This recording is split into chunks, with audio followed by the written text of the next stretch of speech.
May na po kamo sa Bicol. Sa video po na ito ay inyong matutunghayan ang proseso ng pamamanhikan ng lalaki sa gusto niyang maging asawa pagdating ng panahon. Yee!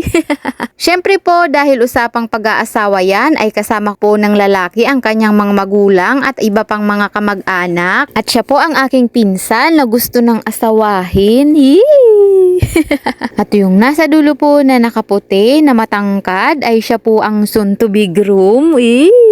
At naghanda din po ang side ng lalaki ng mga makakain pagkatapos ng kanilang pag-uusap-usap. At napakarami po ng kanilang mga dalang masasarap na pagkain.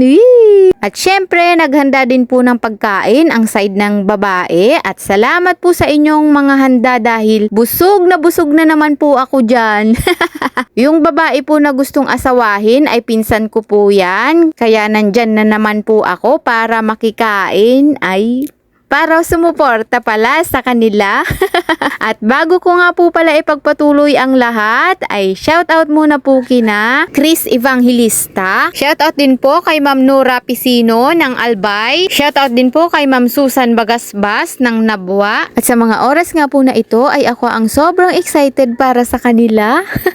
At yung nasa dulo po na nakapink na magandahin ay pinsan ko po yan. At siya po ang nanay ng soon to be bride. Uy, excited din yan. At pagkatapos nga po ng kanilang pag-uusap-usap ay kainan na. At syempre excited na po ako sa kasalang magaganap. Salamat po kaninyong amin.